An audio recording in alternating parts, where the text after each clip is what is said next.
¿Cómo están estudiantes del curso de estadística inferencial? Bienvenidos de regreso a sus cursos, en este caso ya en la unidad 4. Vamos a ver esta guía de trabajo. Esperamos que se encuentren bien en sus casas, bien de salud todos ustedes, cada uno de ustedes y sus familias también.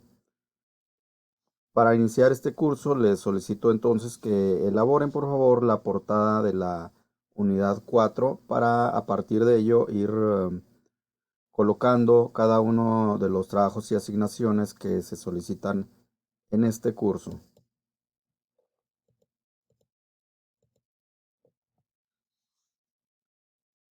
Los temas que vamos a ver en general son la diferencia entre las técnicas paramétricas y no paramétricas, la rigurosidad de las pruebas, cómo se plantean las hipótesis. Vamos a hablar un poco de los tipos de resultados que vamos a obtener de acuerdo a las hipótesis. Vamos a ver cómo se usa. Bueno, vamos a platicar un poco del software Stata. Todavía no lo vamos a utilizar, sino hasta la próxima semana.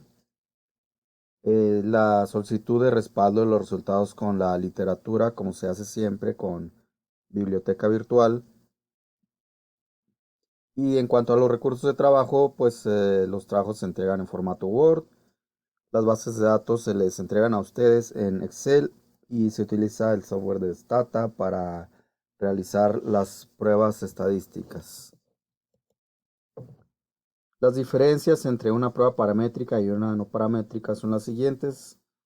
Primero, en cuanto al concepto de parámetro y estimador, tenemos que un parámetro son todas aquellas mediciones que se realizan a partir de una población. Los principales parámetros son la media aritmética, la varianza y la desviación estándar. Por ejemplo, medir la estatura en promedio de un grupo, pues ahí la variable es la estatura y se va a obtener el parámetro de la media aritmética de la estatura. Si de ese grupo obtenemos una muestra, pues entonces ya estamos obteniendo un estimador. Por lo tanto, un estimador es aquella medición obtenida a partir de una muestra. Los principales estimadores son la media aritmética, la varianza y la desviación estándar también. Por lo tanto, un buen estimador se va a aproximar bastante al valor de su parámetro correspondiente, que es a lo que se le llama esperanza matemática. En cuanto al tamaño de la muestra, la teoría del límite central nos dice que una muestra de tamaño n igual a 30 o superior, pues ya puede ayudarnos a generalizar los resultados de lo que se obtiene en la muestra hacia lo que sucede en realidad en la población correspondiente. Los cálculos matemáticos son un poco más complejos en las pruebas paramétricas. La generalización de resultados de la muestra hacia la población es a lo que se le llama hacer inferencias, es decir, inferir de que, por ejemplo, en el caso anterior, de que la estatura obtenida en promedio de la muestra, pues es lo que aproximadamente sucede en la población. Una ventaja de las pruebas paramétricas es que se pueden realizar pruebas múltiples, es decir, puedo hacer diferentes muestreos de la misma población y los resultados van a ser aproximadamente iguales en cada uno de los casos. La rigurosidad de la prueba estadística paramétrica entonces nos lleva a analizar el tamaño de la muestra, donde esta debe ser de 30 unidades o más, para que los resultados puedan ser generalizables, para que el investigador pueda hacer inferencias. Las condiciones de la muestra es de que esta debe ser seleccionada al azar.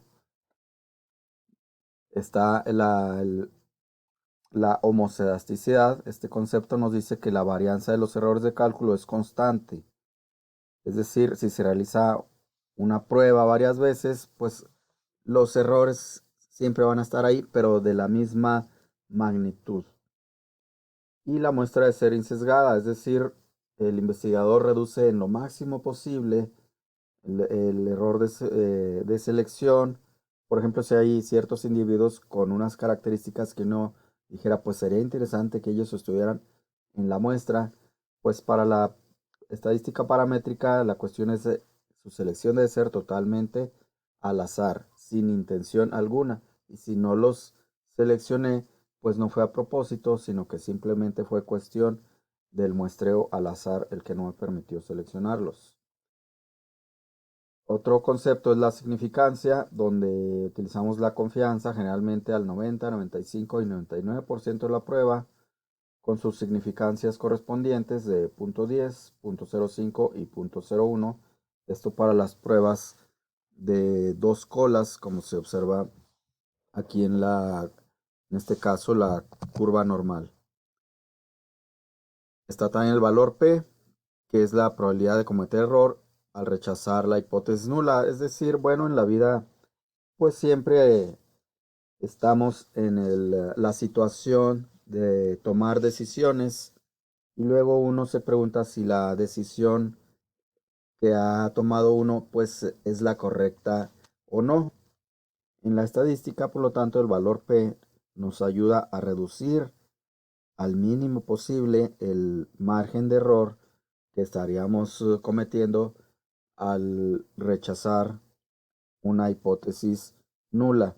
Se solicita, por lo tanto, que el valor P sea menor que la significancia para entonces sí poder decidirnos por una hipótesis alternativa.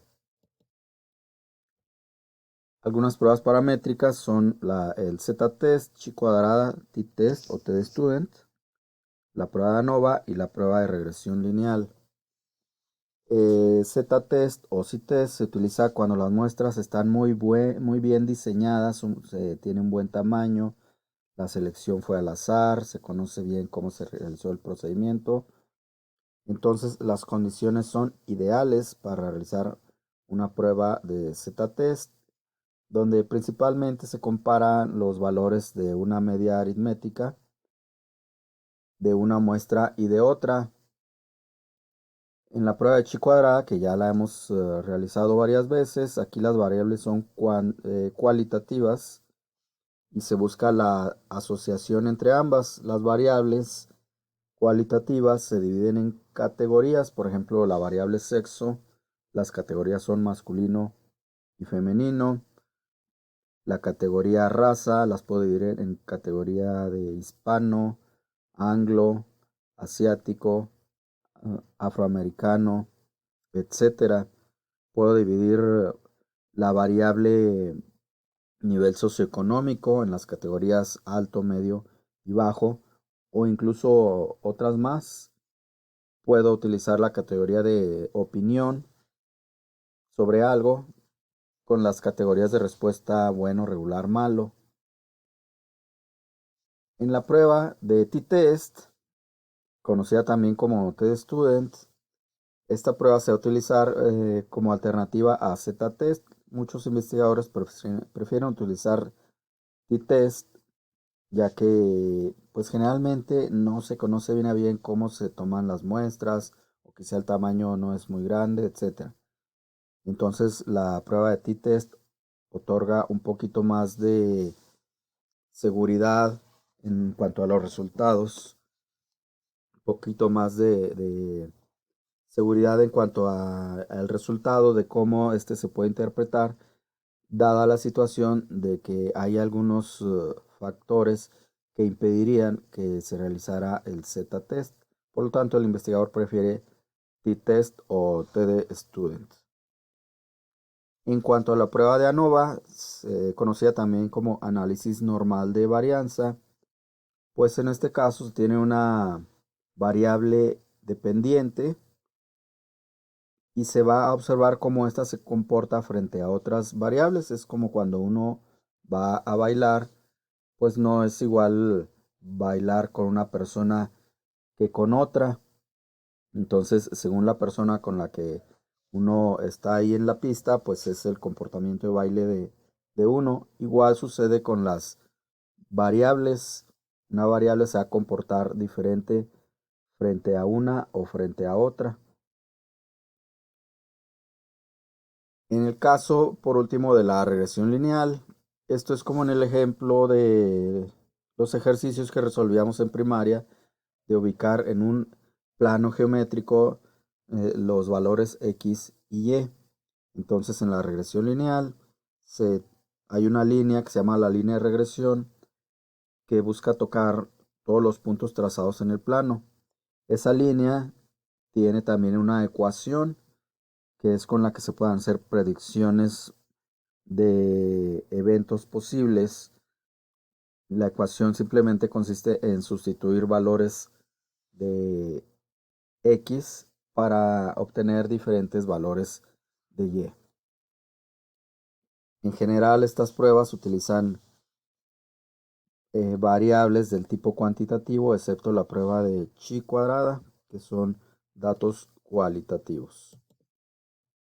Las hipótesis que se utilizan generalmente son tres, hay unas más, pero estas son las básicas. Es la hipótesis de igualdad, de hipótesis de diferencia menor que y la hipótesis de diferencia mayor que.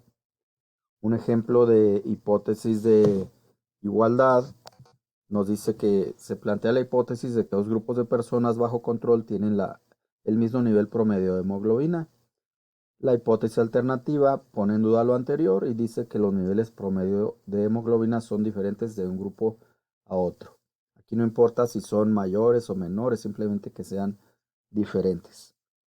En el caso del ejemplo B, de hipótesis diferencia menor que, nos dice que en el ejemplo se supondría que el contenido de ingrediente activo de un fármaco es igual o superior a los 5 miligramos por muestra, es decir, al fabricante le interesa que su muestra tenga 5 miligramos o más.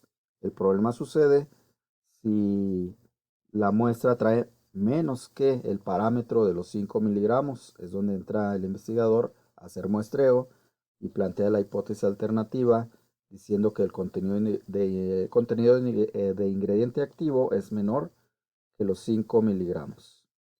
Y por último, la hipótesis de diferencia mayor que. En este caso, interesa al investigador demostrar que un valor se encuentra por arriba del parámetro. En el ejemplo de aquí nos dice que de acuerdo con el tratamiento otorgado a los pacientes, ellos deben de egresar del hospital en un lapso de 5 días o menos, es decir, ya no importa si es en 4, 3, 2 o un día.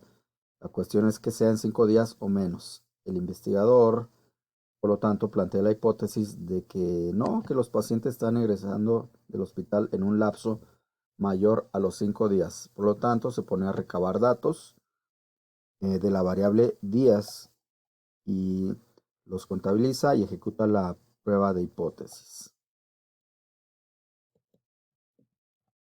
Nuestros resultados, como siempre, hay que respaldarlos con literatura, artículos académicos de biblioteca virtual. Hay que evitar asociaciones espurias, es decir, falsas, entre un fenómeno y aquello que lo origina.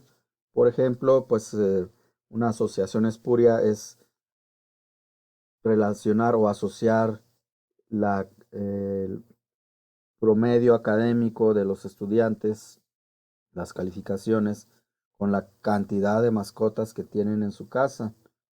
No hay ningún vínculo. Se puede, claro, se puede investigar eso, pero pues vamos a encontrar de que no hay en realidad una asociación entre una variable que es el promedio del estudiante y la cantidad de mascotas que tienen, o la cantidad de pantalones, o la cantidad de suéteres o de zapatos.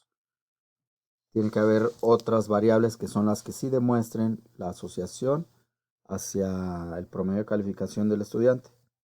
Ello nos conduce, en el caso de las clínicas, a la medicina basada en evidencias.